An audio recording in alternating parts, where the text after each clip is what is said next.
Bonjour, bienvenue pour la visite de la grande mosquée du Cheikh Zayed. Le plus populaire, traditionnel ici. On a des pistes pour les courses, surtout des courses des chameaux bien sûr, ou des dromadaires. À Dubaï et à Abu Dhabi, dans une ville qui s'appelle Dafra. À l'époque moderne, c'est la photo. La meilleure équipe actuellement aux Émirats, c'est Al Ain. Visiter Douma. Combien de noms t'as dit? Combien de dômes? Il y a 82 dômes.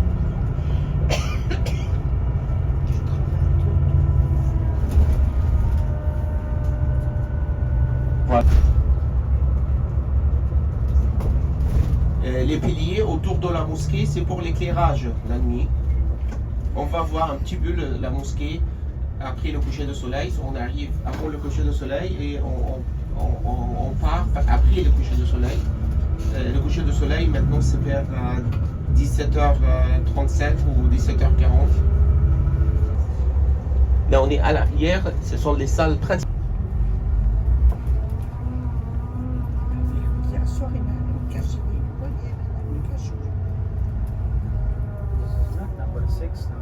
This is number 4. After that we will go to 6. We get just the paper from here and then we will go to the normal one. 6. Yes, I know. Many times I come. Okay. Every day. Well, why you ask when you come every day? They written there not 4. They written there 6 and 7. You see 6 and 7? No, 6 and 7 the next. They say that's next.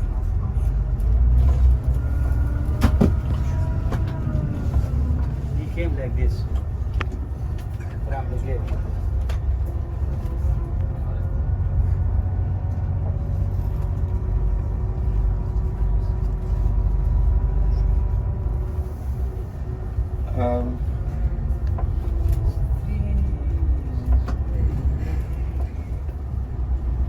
Juste moi qui va descendre pour montrer la réservation. Après, on va aller à notre entrée où il y a le centre d'accueil des visites latérales de prière. Sauf le vendredi, toute la mosquée est ouverte aux fidèles, mais fermée aux touristes, bien sûr. Le vendredi entre midi et 15h. Des fidèles qui font le...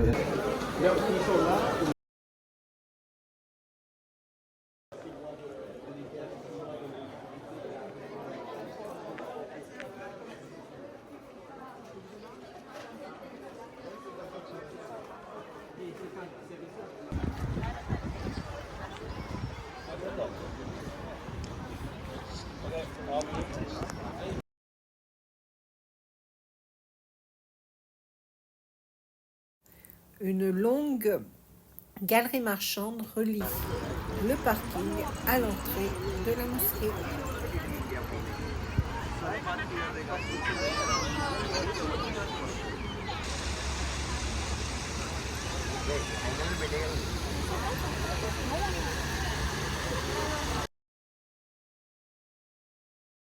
La mosquée est appelée Cheikh Zayed Grande Mosque ou la Grande Mosquée, si on fait la traduction en français, la Grande Mosquée du Cheikh Zayed.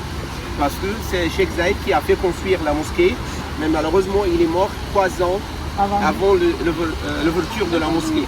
La mosquée a été achevée par son fils Cheikh Khalifa, mais il gardait toujours le nom de Cheikh Zayed. Parce que c'était son idée de faire une grande mosquée ici pour être le plus grande dans la région.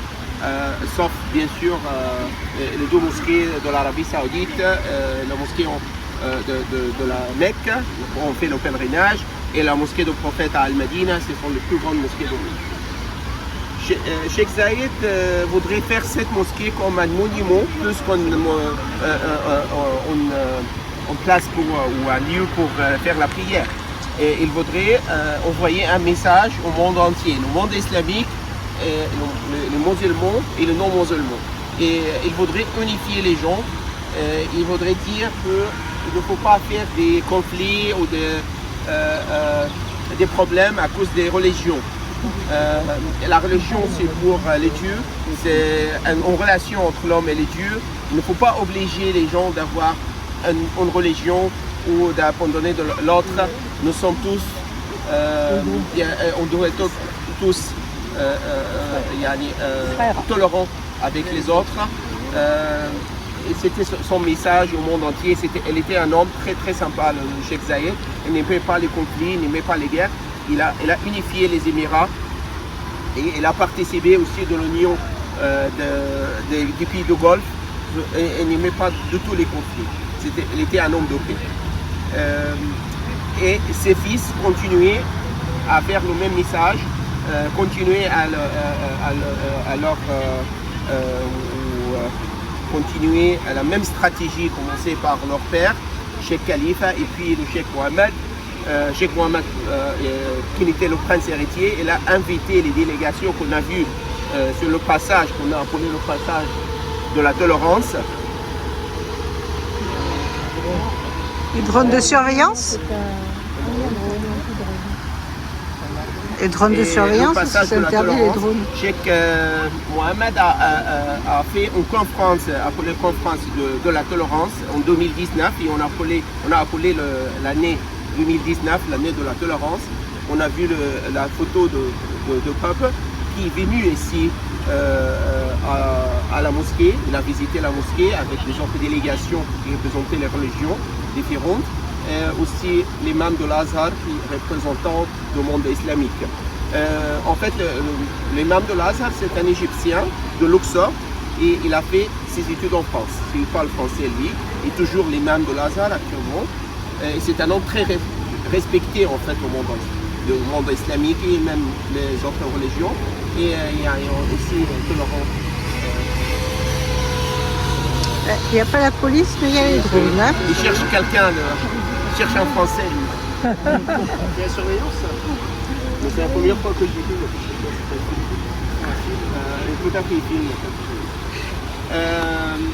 La mosquée a été commencée en 1996 et terminée en 2007. 11 heures de travaux,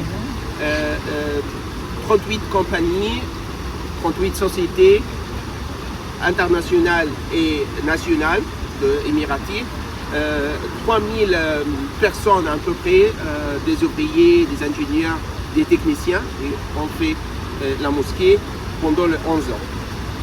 Et le coût de la mosquée était environ 500 millions d'euros, plus de 2 milliards 200 millions dirhams émiratis.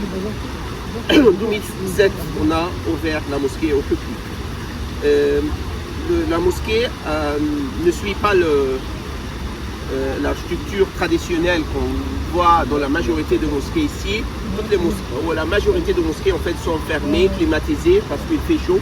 Même avant les climatisations, les anciennes mosquées qu'on a trouvées, le plus ancien trouve à Fougera, avec un petit minaret. Il était aussi un bâtiment fermé parce qu'il fait très chaud ici. C'est pas facile à faire la prière, surtout pendant la journée en plein air.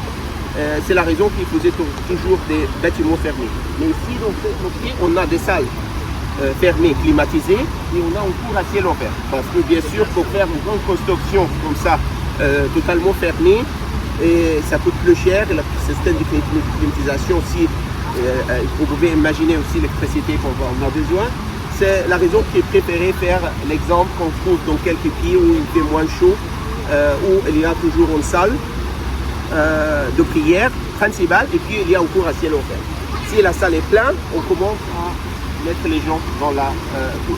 On n'avait pas besoin, bien sûr, on n'a pas besoin de cette cour pour toute l'année parce que les salles de prière, il y a 3 salles déjà qui prennent environ 10 000 personnes, les 3 salles. Et la cour prend entre 30 000 et 40 000 si on utilise aussi les colonnades extérieures de la cour. On peut mettre 40 000 personnes, on peut arriver à la capacité maximum de 50 000 personnes. Il y a 4 minarets, 107 mètres de haut, et il y a 82 dômes. Ici, le nombre de dômes n'a pas de signification. Mais quand on était devant l'hôtel, j'ai dit qu'il y avait 114 dômes. Les 114 dômes, comme l'architecte a dit, symbolisent les 114 chapitres du Coran.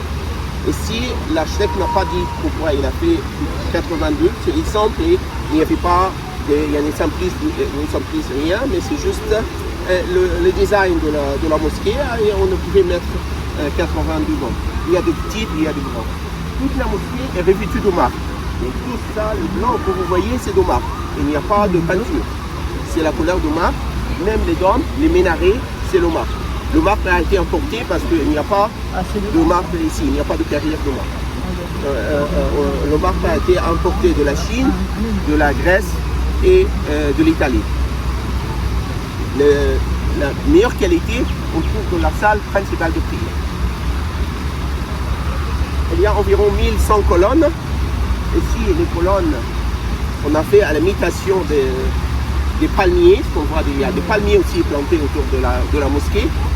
Et vous pouvez remarquer aussi, si vous regardez la rue extérieure, on est environ 10 mètres plus haut que le niveau de la ville. Et l'idée était de voir la mosquée de loin. On peut voir au moins les minarets qui sont très hauts, mais on voit aussi les dômes, parce que il y a environ 3 étages plus haut que le niveau de la ville. Toute la décoration est florale, aussi avec les versets du Coran.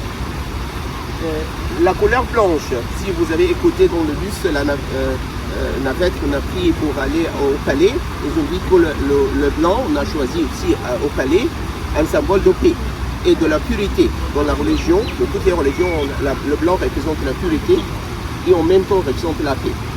C'est la raison qu'on a choisi la couleur blanche de toute la mosquée. Et quelque chose aussi important, quand on marche dans la mosquée, tout le monde regarde les décorations, le marbre, les versets de Coran et tout ça, et on ne regarde pas le sol. Et quelquefois, il y a des petites marches qui ne sont pas très claires, parce que tout en blanc, en marbre, les petites marches ne sont pas très claires. Il faut faire attention surtout.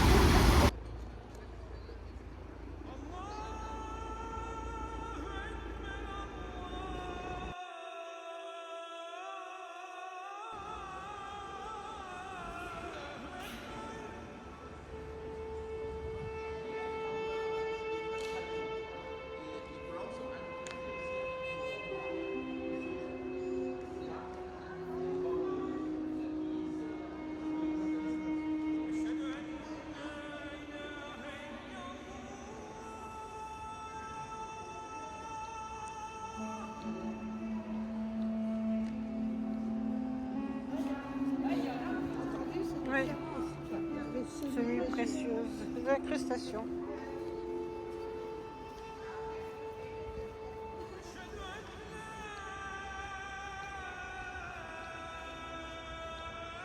Tu as vu l'intérieur du dôme?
Oh, ça commence à s'allumer.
collé. C'est non, il y a du bas, plutôt la dernière.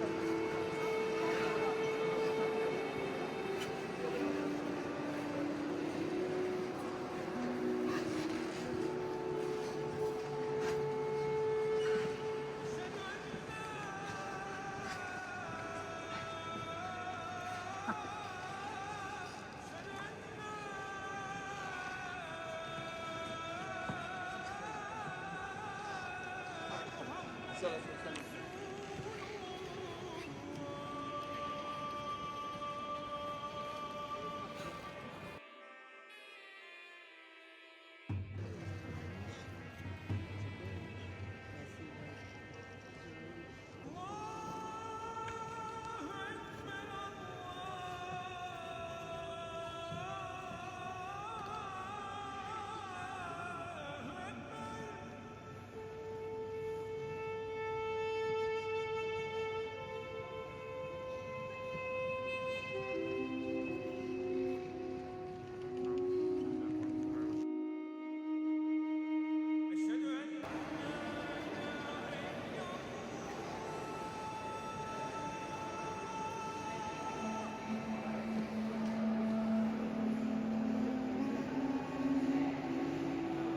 Oui, et en bas, il y a c'est le 24 jours.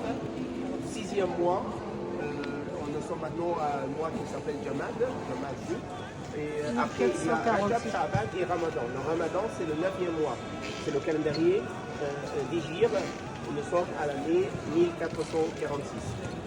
La 4e prière, Maghreb, c'est, oui, dans... on va le voir, bien sûr, le coucher du soleil. Parce que c'est là, Maghreb, c'est exactement le coucher du soleil.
Au revoir et merci d'avoir regardé cette vidéo. Je vous dis à la semaine prochaine.